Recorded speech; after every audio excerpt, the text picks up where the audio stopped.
to get the ball back to Caitlin. Aaliyah is running a pin down here, like towards a pin down, while Caitlin's looking to dribble the ball, and she's like, what the hell's going on?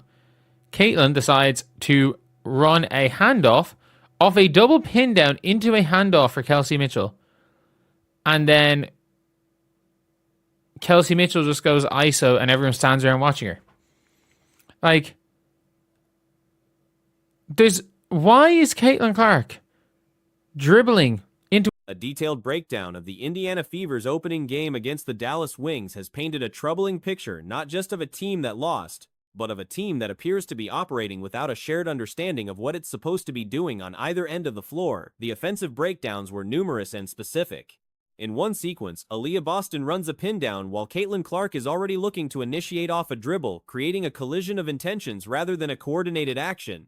Clark ends up running the ball into a double pin down handoff for Kelsey Mitchell, who then goes one-on-one while her teammates stand still and watch. The double pin down becomes entirely pointless. The defense can simply switch the guard-to-guard handoff, neutralizing the whole design. Dribbling into a double pin down handoff. Why is Kelsey not curling the screen? Or if you want Kelsey to come off a pick and roll, which you can switch, why are you running a guard-to-guard handoff? It makes this double pin down useless. Because they're able to switch this. Like, that is the dumbest play ever. But then some of these things where it's like, you're looking at plays here. Aaliyah runs into Caitlin. So, Caitlin gets it. If the goal was to get Mitchell off a screen, a pick and roll would have forced a harder defensive decision. Instead, the play generated a switchable look and a contested isolation. In another possession, Boston dribbles into Clark instead of completing a handoff that could have freed Clark for a wide-open three at the logo. Clark fakes out her defender, sets up perfectly, and then Boston runs directly into her before bricking a layup at the rim. Elsewhere, Myisha Hines-Allen intercepts a pass intended for Boston because she didn't know she was supposed to clear out. Boston was apparently signaling for her to stop moving, but the message never landed, and the result was a turnover generated by the Fever's own confusion. So, Caitlin gets it to Aaliyah, completely fakes Paige. Caitlin should be coming off a handoff here, and potentially, if Aaliyah was a step in, potentially shoot the logo three. Aaliyah dribbles into Caitlin. Aaliyah dribbles the ball, and instead of going for the handoff, runs into Caitlin. I mean, what the hell is going on here? Runs into Caitlin. Caitlin's standing there confused.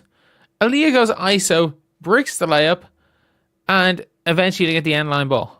I'm like, what is happening? The weak side shooting was essentially non-existent. Lexi Hull and Sophie Cunningham combined for 0 weak side threes in a game where Hull's primary offensive value is precisely that shot.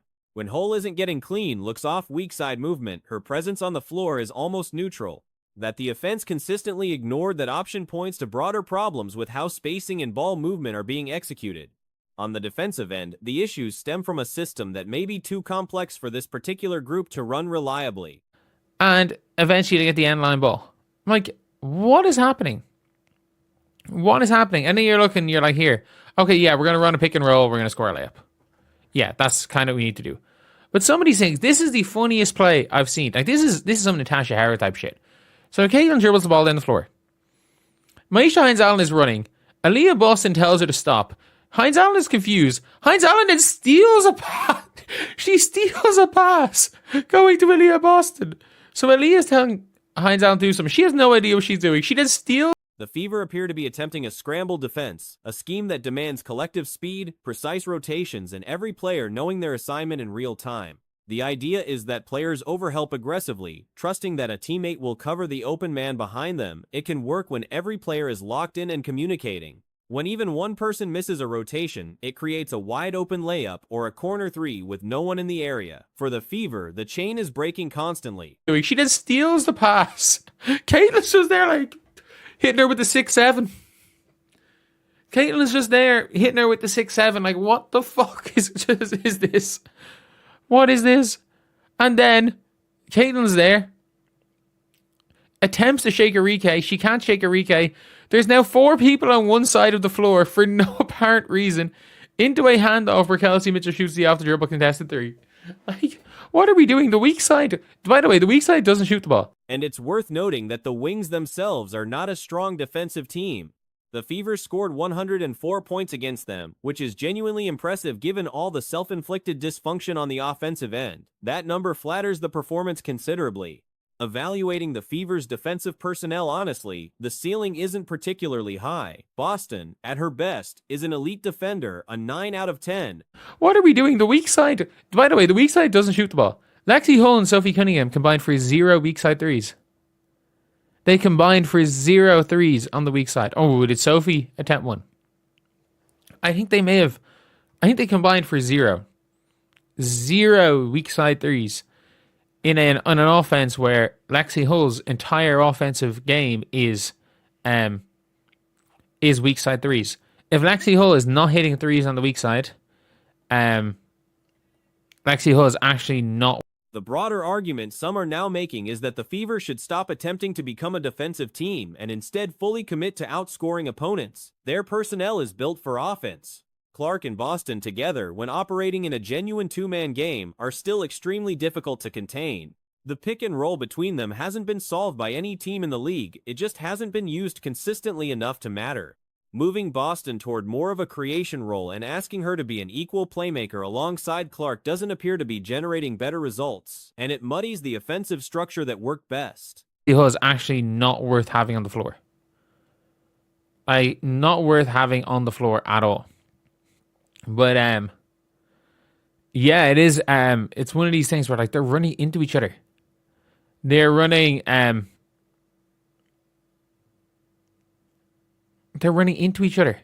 So many of these plays where you're like, what's going on? Even like with Caitlin Clark. Even on the defensive end, people are like, oh, Caitlin Clark had 6 threes hit on her. It's because of overhelp. What the first game revealed most clearly is that the Fever look like a squad, still learning a new system on both ends, which is a strange position for a team that ran back nearly the same roster. Stephanie White's fingerprints are visible throughout. The scramble defense is her scheme, and the offensive adjustments away from the two-man game reflect her vision of distributing the playmaking load.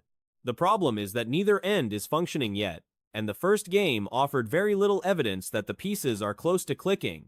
Monique Billings does not appear anywhere close to game-ready ahead of Indiana's matchup against the LA Sparks, and the footage from practice tells a clear story.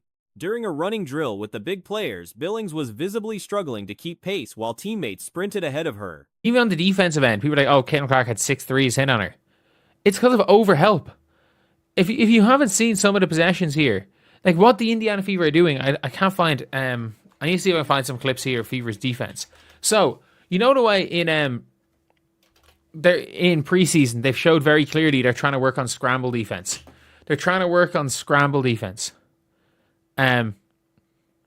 Like, what it's doing now is they're just leaving somebody open. Is they're attempting to scramble, and they're just not guarding players.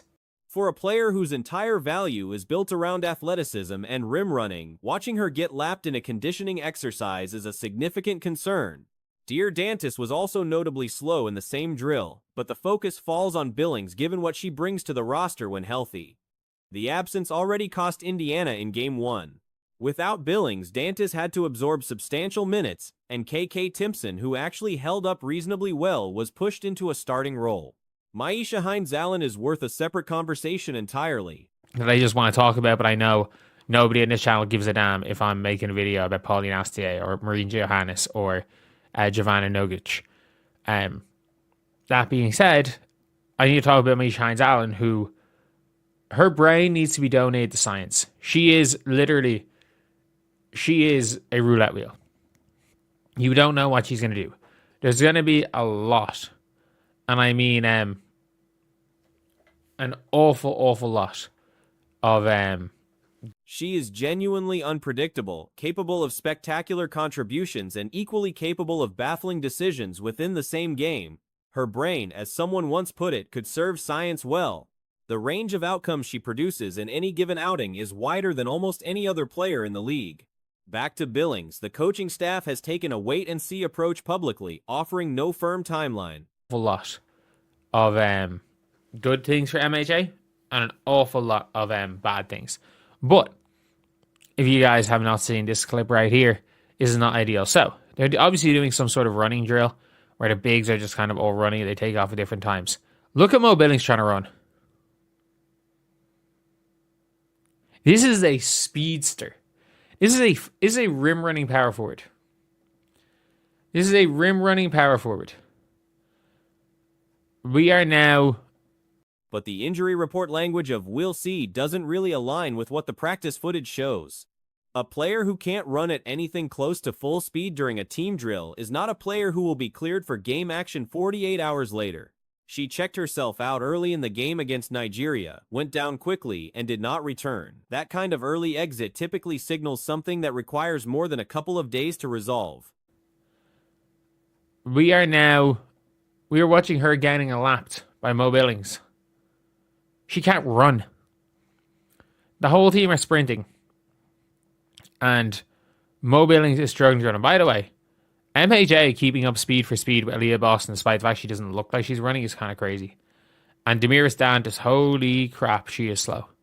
She is getting burned by everybody. But like, this does not look like a player that's going to be ready to play in 48 hours. She is not. The realistic timeline puts her return somewhere around the Mystics or Sky Games rather than the upcoming Sparks contest. A Friday return would be a stretch, and Wednesday seems even less likely given her current movement. The stretch of games that follows Washington, Seattle, and a run of home matchups offers a more plausible window for her to reintegrate. Some of the speculation circulating online has veered toward more alarming conclusions, with suggestions that she could be lost for the season. Moving well. She is not moving well at all. Like, if we're going to be honest, like, you have a player here in Mo Billings who, like, Steph White's being like, oh yeah, we're not sure if she's ready yet. That reading is almost certainly an overreaction, likely colored by the anxiety surrounding Caitlin Clark's ACL injury last year. This looks like a day-to-day situation where the days just haven't added up yet. The fear-mongering isn't grounded in what's actually known. The LA game itself carries its own set of challenges beyond the injury question. If she's ready yet, like, we'll see how she gets on. And I'm going to be completely honest here. Like, you don't need to know. You don't need to have like, oh, we'll see, we don't know yet in terms of an injury report. When it's very clear she can't run. She can't run. Like, she could be out for longer than a week or two. And she checked herself out of the game. The games that follow, though, are where the real accountability lies. The Mystics, Storm, Sky, and Fire represent winnable matchups, the kind of games a team with genuine aspirations can't drop. Through 8 games, finishing at 5-3 should be the floor. Dropping games against tanking rosters is the kind of early damage that compounds over a long season. Early enough in the game. She checked herself out pretty early in the game against Nigeria. Did not look good. Was down, had to come out immediately. And look, I don't think it's anything major. I really don't. My guess is she's probably going to be back. I don't know when she's going to be back, to be honest. The FIBA will never give a timeline on a player being back again. That's just the way they go. But you're like, the odds of her playing in LA is low. When they come back on Friday night to play Washington, maybe she plays. Saturday or Sunday in Seattle, or Sunday in Cambridge against Seattle. They have a bunch of home games in a row. Cambridge against Seattle. They have a bunch of home games in a row. She probably is. I'd say she might be back for this game Sunday. Maybe the game next Wednesday. But like, realistically, she's gonna be back somewhere between. She's probably gonna be back somewhere between Mystics and Fire. But she doesn't look even close to being right now. She doesn't look even close to it. Does not look like she is